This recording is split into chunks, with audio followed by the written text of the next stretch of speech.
Hello everyone, আসসালামু আলাইকুম। কেমন আছেন সবাই? আশা করছি অনেক বেশি ভালো আছেন। আজকে আমি আপনাদের সাথে শেয়ার করব আমার পছন্দের একটা রেসিপি, যেটা কিনা আমার আম্মু সবসময় আমাকে করে দেন। আমি খুবই ভালোবাসি ঝাল ঝাল করে চিকেন ভুনা। আর এটা হচ্ছে পোল্ট্রি মুরগি বা ফার্ম মুরগি। অনেকেই হয়তো পছন্দ করেন না, তবে আমার কাছে কিন্তু বেশ ভালো লাগে। আমার আম্মুর হাতের সব খাবারই আমার অনেক বেশি পছন্দের। এই পোল্ট্রি মুরগিটা রান্না করা হবে বেশি করে পেঁয়াজ দিয়ে আর বেশি করে ঝাল দিয়ে। সাথে আছে শীতের নতুন আলু। আমার কাছে মাংসের মধ্যে আলু থাকলে আর তো কোনো কথাই নেই। আমার কাছে আলু বেশ ভালো লাগে। ভাত দিয়ে যখন আমি চটকে চটকে মাখিয়ে খাই না, আমার কাছে কিন্তু অনেক মজা লাগে। তো এই মুরগির মাংসটা রান্না করার জন্য অবশ্যই বেশি করে পেঁয়াজ লাগবে। সাথে আছে কাঁচামরিচ, তেজপাতা, আদা রসুনের পেস্ট, হলুদের গুঁড়া, মরিচের গুঁড়া, ধনিয়া গুঁড়া, স্বাদমতো লবণ। সুন্দর মতো মশলাটা আগে কষিয়ে নিতে হবে। মশলা যত বেশি কষানো যাবে তরকারির টেস্টটা ততই বেশি বাড়বে।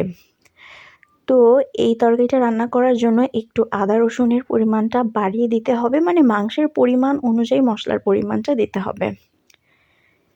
হাতে বেশ কিছুক্ষণ সময় নিয়ে মশলাটা কষিয়ে নিতে হবে।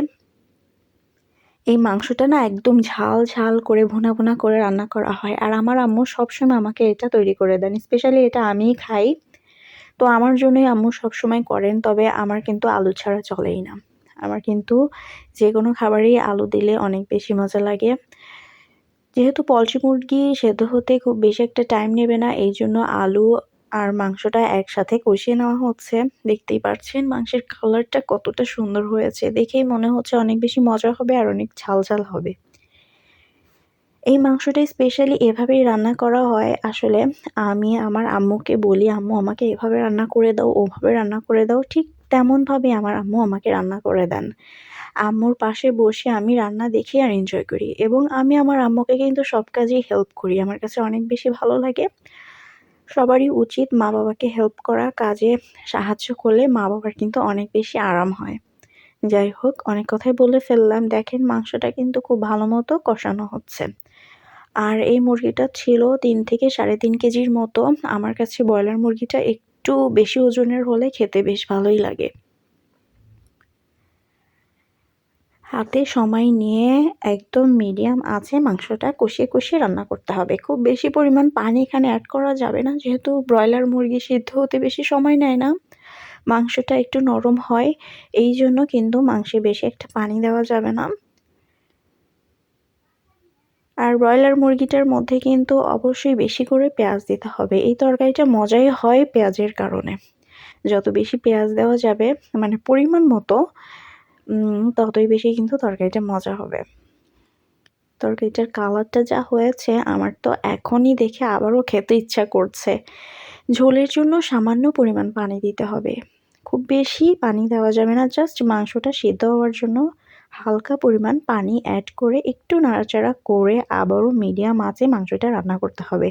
আসলে সব রান্নাই কিন্তু মিডিয়াম আঁচেই করতে হয়। বেশি জালের রান্না কিন্তু শরীরের জন্য, স্বাস্থ্যের জন্য ভালো না। তাই মিডিয়াম আঁচে রান্না করতে হবে। এখানে দেওয়া হলো গরম মসলা, এখানে আছে ভাজা জিরার পেস্ট, এলাচ, দারচিনির পেস্ট। একটু বেটে এই তরকারিতে দেওয়া হয়েছে। আসলে বাটা মসলার তরকারিটা খেতে সবসময়ই ভালো লাগে। তো খুবই সিম্পল মশলা দিয়েই অসাধারণভাবে মাংসটা রান্না করা হয়েছে। সাথে ২ টা ডিমও অ্যাড করা হয়েছে। আমি আবার মুরগির মাংসের মধ্যে ডিম দিলে সেই তরকারিটা খেতে আমার বেশি ভালো লাগে। ডিমটা খেতেও অনেক বেশি ভালো লাগে। এটা আমি ছোটবেলা থেকেই খেয়ে আসছি। আমার আম্মু আমাকে এভাবে রান্না করে দেন। আর ছোটবেলার অভ্যাসটা আমার এখনো আছে। কোনো চিকেন রান্না হলেই তার মধ্যে আম্মুকে বলি, "আম্মু ডিম দিয়ে দিতে।" আর আম্মুও তাই দিয়ে দেন।